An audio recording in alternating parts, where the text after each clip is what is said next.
So hello everyone and welcome back to this session, Good Rush session. Let's begin by looking at maybe the FOMC, what happened yesterday night.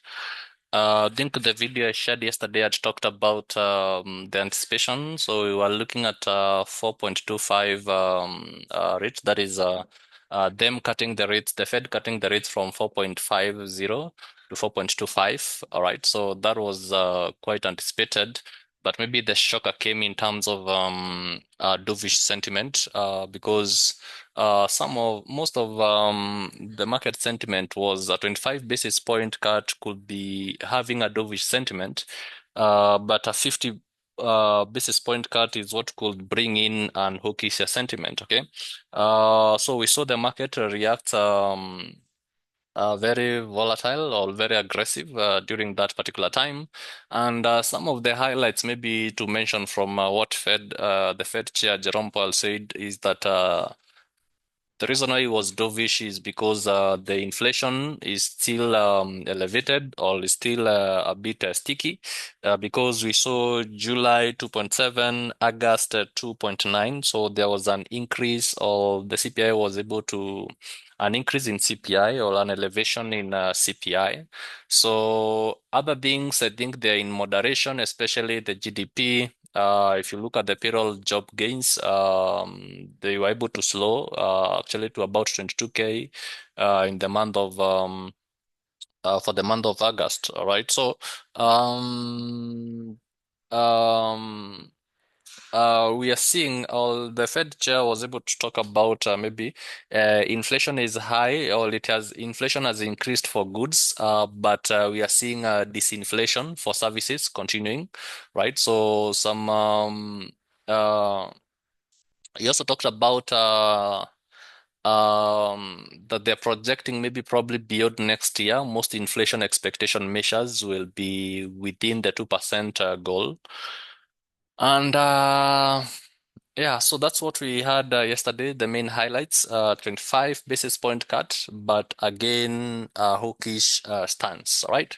So let's, before we go to the chart and maybe do a post FOMC analysis, today we are looking at the unemployment claims at 3:30 p.m. for the dollar, all right? So some quite not really major. The unemployment claims is not really major per se, but it's also some key news to watch, especially for gold traders, because it causes some bit of volatility here for gold. It can give you some good entries or good number of pips as well. Okay. So that's what we are looking for the dollar. I'm focusing on the dollar because we are only going to look at gold. Okay. So if you look at the dollar index, this is yeah, let's begin by the dollar index so that we can see what really transpired here. So for the dollar index, we were looking at the price coming to this particular level, the sell side liquidities, which was taken out there. So, but we saw the price doing that, taking out the liquidities during the FOMC, and then now you were able to see the dovish, with the hawkish stance, you were able to see a very strong dollar. Yesterday's candle closing very bullish. But again, you can see we are still in the trajectory of the downward movement of prices here because this level here, the potential break of structure that happened here has already been violated. So now we are looking very bearish. So if you look at today's candle, the price has come to retest this breaker block because this was the order block from this change of character here, which anticipated the price to tap and continue seeing higher prices. But we still have this resistant level, this trend line here, which is acting as a resistant level. And price is unable to break above that. Today, you can see the candle. We are looking again bearish. We are seeing the price tapping this bearish breaker block, and then we see more downward prices. So the next point of interest, I'll be looking at probably these the liquidity zones here, right? Let me where the price tapped yesterday. So that is the target about 96.2425 thereabout. So this is now where we have the sell side liquidity. So in case you're pushing on the downside, this is the level that I'm looking at. In the 4-hour time frame, we are still seeing the same sentiments. So the 4-hour candlestick closing as a bullish pin bar, right? As a bullish pin bar, and that means that we might be able to see more bearish prices. Okay. But maybe probably in case we see the other side of the markets, that means in case maybe we might not be bearish, but higher chances, still looking at a weaker dollar. But now, in case maybe the market sentiments or conditions change, so a break above this level where we have this trend line, then we'll be having a shift in or a change of market condition from a bearish, maybe now looking at some potential bullishness. But as per now, I'm looking at a weaker dollar, continuation of the weakness of the dollar, right? So that's what I'm looking at.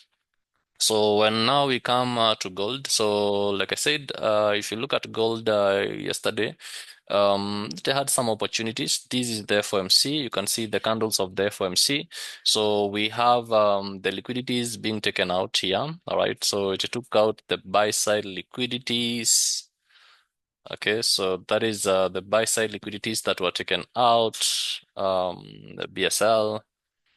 Also, we had the price pushed down to take out these sell stop liquidities here, right, which were taken out. Okay, so it wicked on both the sides. It trapped both buyers and both sellers who were stopped out. Okay, during the FMC, that's the reaction that we were able to see on the market. So, but now when you look at these particular levels, I think we had talked about this level that really gave a very nice entry before the FOMC itself. So we had some buying opportunities here about 40 pips. So today, after the FOMC, the price continued to drop. The price has come to this level that we had marked here today. And we are seeing a bullish push here was looking at 80 pips today morning because the price came here during the the London kill zone. And we are seeing more bullishness. So we are seeing more potential bullishness of prices. Okay. So which is the next level that we are looking at? So I'm looking at this particular level here, price coming to this particular level. Okay, so but that will really vary because what I'm looking at here is a potential bullishness of prices again. So I'm anticipating to see gold continue to push higher. If it takes out this is the high of today, the Asian high today here. So I want to see how the price will react on this particular level. So either in terms of a sweep of liquidities or maybe probably a run on liquidity. So if I run on liquidity, then it means we'll be looking at a potential retracement, maybe to these levels where we have the OB, and then now we see the price continue pushing higher. Okay, so if run on a sweep of liquidity, then that might insinuate even continuation of more bearish prices. So, but this level, of course, we know that gold really tends to give to respect these technical levels or the structure. So above this level, then we'll be looking at the sell side liquidities, the buy side liquidities. That is the all-time high, which we have at 707.555. Okay, 707.555.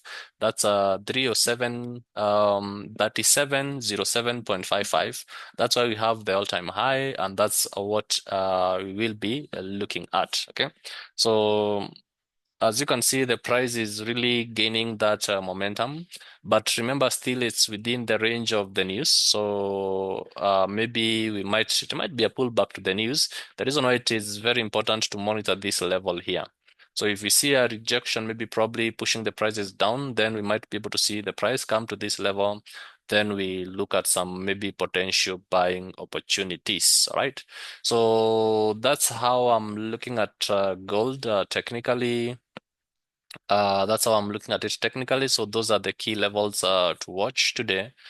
And especially in the New York session, once the New York session begins, we might be able to see the price maybe either retracement to these levels, we look for some buys, or maybe coming to these levels, we look for some sells, okay?